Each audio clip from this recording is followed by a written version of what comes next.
रावसाहेब, 27 तारखेला मुंबईत शिवसेना उभाठाच्या उपशाखा प्रमुखांचा मेळावा होतोय. मतचोरी संदर्भात आदित्य ठाकरे तिकडे काही पॉवर पॉईंट प्रेझेंटेशन करणार, जसं राहुल गांधींनी दिल्लीत पॉवर पॉईंट प्रेझेंटेशन केलं तसंच एक सादरीकरण या मेळाव्यातही केलं जाणार. खरं म्हणजे आम्हाला असं वाटतं की हे प्रेझेंटेशन मतचोरी संदर्भात, मतदार यादीतल्या घोटाळ्यांसंदर्भात जे दिल्लीत राहुल गांधी यांनी केलं होतं ते मुंबईमध्ये आदित्य ठाकरे आणि त्यांची टीम करेल. खूप महत्त्वाच्या गोष्टी त्याच्यामध्ये संशोधन करून आणलेले. हे प्रेझेंटेशन महाराष्ट्राच्या आणि देशाच्या निवडणूक आयोगानं काळजीपूर्वक पाहावं. राज्याचे मुख्यमंत्री देवेंद्र फडणवीस आणि त्यांच्या कॅबिनेटनं मोठ्या पडद्यावर पाहावं. आम्ही व्यवस्था करू आणि महाराष्ट्रामध्ये कशा प्रकारे मतचोरी, व्होट चोरी, याद्यांतील घोटाळा झाला आणि त्या निवडणुका जिंकण्यात आल्या याचं प्रात्यक्षिक त्यांनी अनुभवावं.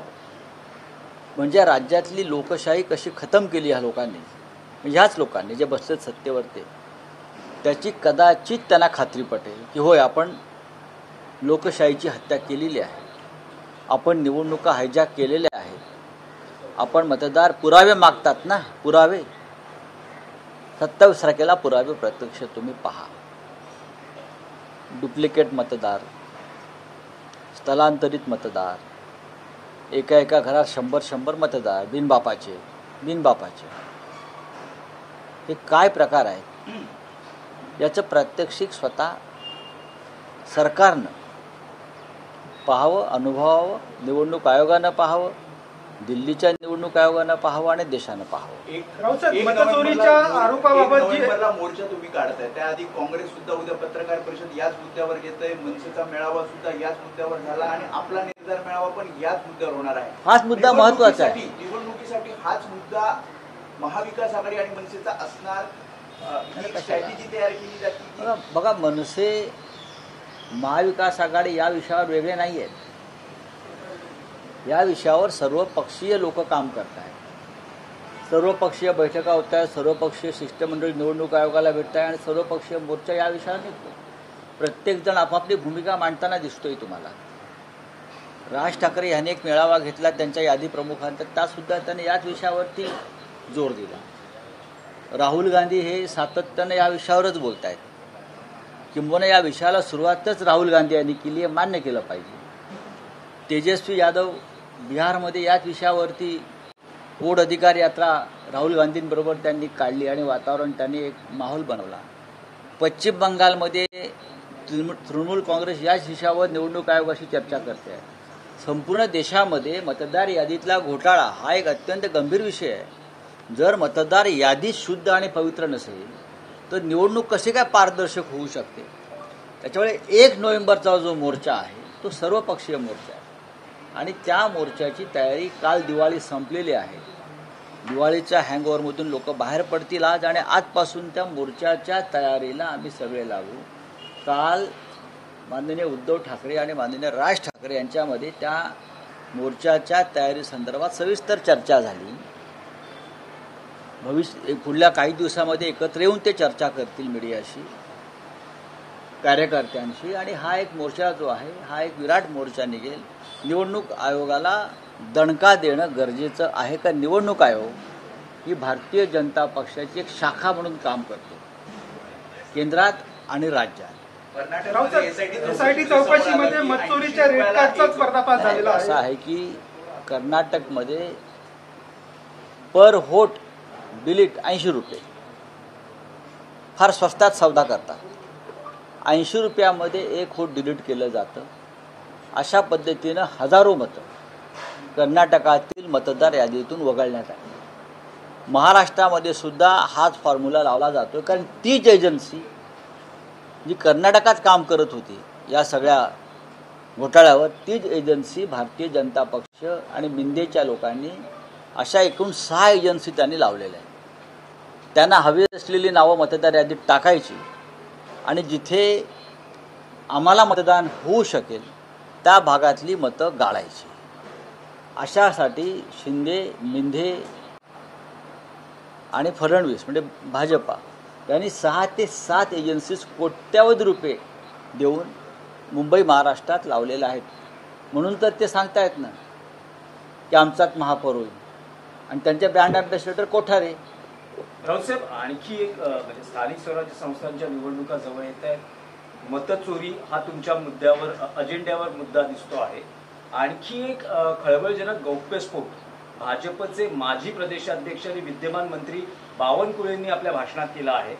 त्यांचं असं म्हणतं की आपल्या पक्षाचा पळ लागला असताना एका जरी कार्यकर्त्यानं बेईमानी केली तर याद राखा सगळ्यांचे फोन सर्व्हेलन्सला टाकलेले आहेत.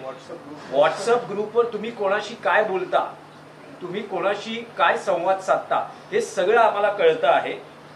तुमचे व्हॉट्सअप सर्व्हेलन्सवर नाही आहेत असं तुम्हाला वाटतंय का, असं बावनकुळे म्हणतात. म्हणजे सगळ्या पदाधिकारी कार्यकर्त्यांचे फोन हे सर्व्हेलन्सवर आहेत, फोन टॅपिंग होत आहे. बावनकुळे यांच्यावर गुन्हा दाखल करून इंडियन टेलिग्राफ ॲक्ट नुसार त्यांच्यावर गुन्हा दाखल करून त्यांना तात्काळ अटक करून चौकशी केली पाहिजे.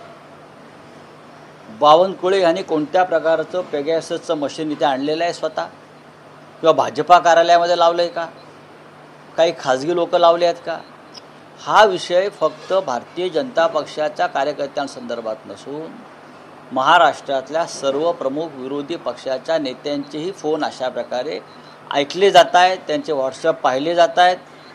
हे आता बावनकुळे यांनी सांगितलेलं आहे. बावनकुळे आणि त्यांची टीम भाजपची, रवींद्र चव्हाण, मुंबईतले काही बिल्डर्स, भाजपबरोबर असलेले, नागपुरातल्या काही यंत्रणा या एकत्र येऊन त्याने एक वॉर रूम उघडलेलं आहे त्यांचं खाजगी. आणि त्या माध्यमातून भारतीय जनता पक्षाचे शिंदे मिंदे गटाचे सुद्धा लोक त्याच्या सर्व्हेलन्स खाली आहेत. आणि शिवसेना माननीय उद्धव बाळासाहेब ठाकरे, शरद पवारांचे लोक, काँग्रेसचे लोक, हे सगळ्यांवरती व्हिजिलन्स आहे. हे अत्यंत बेकायदेशीर कृत्य आहे, घटनाबाह्य कृत्य आहे. आमच्या खाजगी जीवनात हा घुसण्याचा प्रकार आहे. चंद्रशेखर बावनकुळे यांनी हे आज स्पष्ट केलेलं आहे. होय, आम्ही फोन टॅप करतो आहे. याआधी आमचं सरकार येत असताना 2019 साली हे प्रकार उघड झाले, सरकारने गुन्हे दाखल केले. त्याचे सूत्रधार देवेंद्र फडणवीस आणि राज्याच्या तेव्हाच्या पोलीस महासंचालक होत्या, गुन्हे दाखल झाले. हा अटकेचा आणि कठोर शिक्षा देण्याचा हा गुन्हा आहे. म्हणून तर त्यांना सारखी भीती वाटत होती, मला पकडलं जाईल, मला पकडलं जाईल. ते जे बोलतात ना की मला अटक केली जाईल, मला अटक केली जाईल. आता हा जर गुन्हा गंभीर आहे असं जर देवेंद्र फडणवीस गृहमंत्र्यांना वाटत असेल तर त्यांनी चंद्रशेखर बावनकुळेंना तात्काळ बरखास्त करून गुन्हा दाखल करून त्यांना अटक केली पाहिजे. विरोधी पक्षाचे, स्वतःच्या कार्यकर्त्यांचे, सहकारी पक्षांच्या लोकांचे फोन टॅप करणं अशा प्रकारे हा कायदेशीर गुन्हा आहे. आणि त्यासाठी कायद्यामध्ये कठोर तरतूद आमच्या घटनेनं केलेली आहे.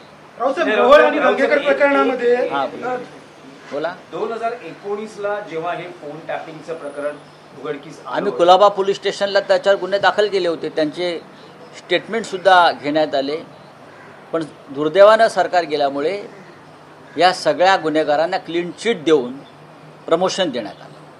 आता स्वतः राज्याचे माजी प्रदेशाध्यक्ष, राज्याचे महसूल मंत्री सांगतायत आजही आम्ही फोन टॅप करतो. याचा अर्थ ते तेव्हाही फोन टॅप आमचे फोन ऐकले जात होते. मुंबईमध्ये, नागपूरमध्ये आणि पुण्यामध्ये 3 ठिकाणी हे फोन टॅप करण्याचे मशीन्स त्यांनी लावलेले आहेत. मग मी तुम्हाला सांगतो, त्याला ते वॉर रूम असं म्हणतात. हे कसलं वॉर रूम? व्हिजिलन्स ऑफिस आहे त्यांचं, भाजपचं खाजगी व्हिजिलन्स ऑफिस आहे. आणि तिथे पेगॅसेसपेक्षा पुढल्या मशीन्स तिथे आलेल्या आहेत. पण रावसाहेब, तुम्हाला काय वाटतं की महाराष्ट्रात कोण कोण रडारवर आहे या फोन टॅपिंगमध्ये? पत्रकार सुद्धा आहेत, पत्रकार आहेत. ज्यांच्यावर जे फडणवीस गटाचे लोक नाही आहेत ते आहेत. मिंध्यांचे बहुतेक लोक आहेत. स्वतः अजित पवार आहेत माझ्या माहितीप्रमाणे. शरद पवार असेल, मी असेल, उद्धवजी असतील, राज ठाकरे असतील, काँग्रेसचे नेते असतील, सगळ्यांवरती हे विजिलन्स चालू आहे. या महाराष्ट्रामध्ये कोणत्या प्रकारची सेन्सॉरशिप लावलेली आहे? बरे मी सांगत नाही, आता आम्ही तर बोलतोच आहोत. स्वतः राज्याचे महसूल मंत्री जर हे सांगत असतील तर देशाच्या गृहमंत्र्यांनी राष्ट्रीय सुरक्षा कायद्याखाली सुद्धा त्यांच्यावर कारवाई केली पाहिजे. हे अशा प्रकारची माहिती बाहेर कुठे देत आहेत का मिस्टर बावनकुळे? हा किती गंभीर गुन्हा आहे. काय सांगावं, हे अमित शहाचे पण फोन टॅप करत असतील, कारण अमित शहा फडणवीसांच्या विरुद्ध आहेत. यांचा काय भरोसा नाही. कोणासाठी चाललं हे? कुठून आली यंत्रणा ही? या यंत्रणा यांच्याकडे आल्या कुठून? जर अशा प्रकारची यंत्रणा वापरली जात असेल तर अत्यंत हे राष्ट्रद्रोही कृत्य आहे. नाही, पण राऊत साहेब, याआधी असं होतं की पोलीस किंवा गृह विभागामार्फत अशा पद्धतीच्या ऍक्टिव्हिटीज पोलीस स्तरावर हे नाही, सगळं सुरू नाही, आहे. बघा, पोलीस हे राष्ट्रीय सुरक्षेसाठी काही लोकांचे फोन नक्कीच ऐकत असतील, in the interest of nation and security.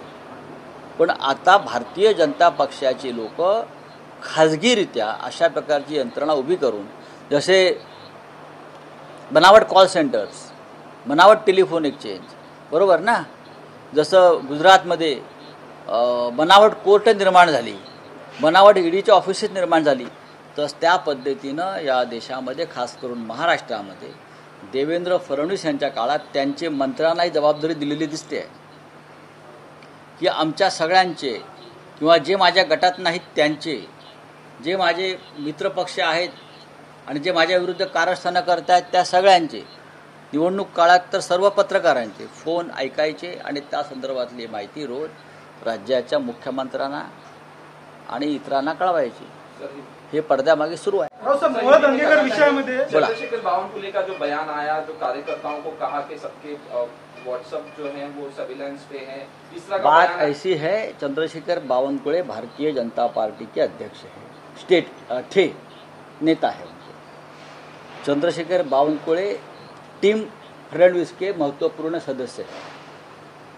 Chandrashekhar Bawankule Maharashtra K revenue minister है, सीनियर मंत्री है. ये मंत्री खुलेआम कहता है कि जी हाँ, हम लोग आपके फ़ोन टैप कर रहे हैं, सुन रहे हैं, रिकॉर्ड कर रहे हैं और आपकी पूरी बात हम तक आ रही है. ये अगर एक मंत्री कहता है तो ये गंभीर बात है. संविधान के खिलाफ, कानून के खिलाफ ये बात महाराष्ट्र में हो रही है. हम सबके फ़ोन प्राइवेटली सुन रहे हैं, पुलिस नहीं, प्राइवेटली. भारतीय जनता पार्टी ने मुंबई, नागपुर और पुणे में 3 विजिलेंस अपने ऑफिसेस, जैसे वो वॉर रूम कहते, कहकर वहाँ उस प्रकार की मशीनरी लगाई है. पेगासस से भी ज़्यादा भारी मशीन है उनके पास है, और लगभग अब तक 200 करोड़ उसमें इन्वेस्ट हो चुके हैं. जो हमारे फ़ोन सुन रहे हैं, ये मैं नहीं बोल रहा हूँ, चंद्रशेखर बावनकुळे बोल रहे हैं. मैं बार बार बोल रहा था, लेकिन अब उनके मुंह से बाहर निकला है. पूरे अपोजिशन, संजय राउत से लेकर शरद पवार, उद्धव ठाकरे जी, राज ठाकरे जी, उनके सभी लोग, मंत्री जो फडणवीस के ग्रुप में नहीं है, वो सभी के फ़ोन बीजेपी में फ़ोन टैप हो रहे हैं. एकनाथ शिंदे से लेकर उनके सभी लोगों के फ़ोन टैप हो रहे हैं. ये चंद्रशेखर बावनकुळे बोल रहे हैं. उसने ये मान्य किया है कि हम लोग, हमारे पास पूरी यंत्रणा है, हम सबके व्हाट्सएप चेक कर रहे हैं, हम सबके मैसेज, इंटरनेट, फ़ोन हम सुन रहे हैं. उसके ऊपर क्या कानूनन कार्रवाई होगी, तुरंत उनको मंत्रिमंडल से बर्खास्त करना चाहिए. अमित शाह जी ने, गृह मंत्री ने, जो इंडियन टेलीग्राफ एंड इंडियन जो एक्ट है हमारे भारत के संविधान के, हाँ, जो हमने बनाए हैं, उसके तहत ये बहुत बड़ा अपराध है. जेल में भेजना चाहिए चंद्रशेखर बावनकुळे को. और किसके किसके फ़ोन अब तक ये लोगों ने सुने हैं. चंद्रशेखर बावनकुळे, मुझे लगता है अमित शाह के भी फ़ोन सुनते हैं, मुझे पूरे विश्वास है. सर, 80 रुपए में वोट डिलीट कर, 80 रुपये में वोट डिलीट का एक कारनामा सामने आया है. ठेकेदारी कर्नाटक में है. एक वोट डिलीट करने का 80 रुपीज़ चार्ज लगाते हैं. हज़ारों वोट कर्नाटक में डिलीट किए. वही एजेंसी महाराष्ट्र में लाई है ये लोगों ने, यही काम के लिए, और ये हमारे वोट डिलीट कर रहे हैं, जो हमको वोट मिलने वाले हैं हर क्षेत्र में, हर प्रभाग में. और उनको ये बहुत बड़ी जिम्मेदारी दी है। यह हमारी डेमोक्रेसी है। सर, कोई इलेक्शन- हमारे फ़ोन सुन रहे हैं, कोई हमारे फ़ोन डिलीट कर रहे हैं। राऊत सर, साहेब, इलेक्शन मराठीचा कमिशन प्रश्न लोकपाल आहे का जो सदस्य है फडणवीसांच्या उनके लिए 7 बाबतीतला. मर्सिडीज दी जा रही है, उस बारे में क्या हाँ? कहेंगे? लोकपाल के सदस्य है उनके लिए 7 ठीक है, मर्सिडीज हाँ, दी जा क्या रही सर एक मराठीतला प्रश्न आहे वो अन्ना हजारे उपोषण को बैठेंगे, अनशन को सर, बैठेंगे। सर, इलेक्शन कमीशन जो है इलेक्शन दिवाळी कमीशन- निमित्त गिफ्ट दिए गए हैं। सर हिंदी में हाँ, दिवाळी निमित्त अनौपचारिक गप्पांमध्ये फडणवीसांनी पत्रकारांशी जो संवाद साधला त्यात त्यांनी असं म्हटलं की विरोधी पक्ष माझ्यावर नेहमी आरोप करत असतो की मी पक्षफोडीचं राजकारण करतो, पण दोन भाऊ एकत्र आले, स्वतः राज ठाकरेंनी त्याचं श्रेय मला दिलं, याचं मला कौतुक आहे. त्यांना आज आम्ही मिठाईचा बॉक्स पाठवतो. Sir election commission Devendra Fadnavis यांना त्याचं कौतुक असेल आणि त्यांना खरोखर मनापासून आनंद झाला असेल तर आज त्यांना माझ्याकडून त्यांना आवडती मिठाई पाठवली जाईल. Sir election commission of India ने कहा है 10 राज्यों में SIR अच्छी बात है। क्या कहना चाहते हैं सर, क्योंकि मैंने हम सब लोग अभी कुछ दिनों में 2-3 दिनों में तो हर्षवर्धन पाटिल ने कहा है हम कि सब लोग इस बारे में ऑल पार्टी बैठेंगे महाराष्ट्र में और चर्चा करेंगे। कल थैंक यू. प्रधानमंत्री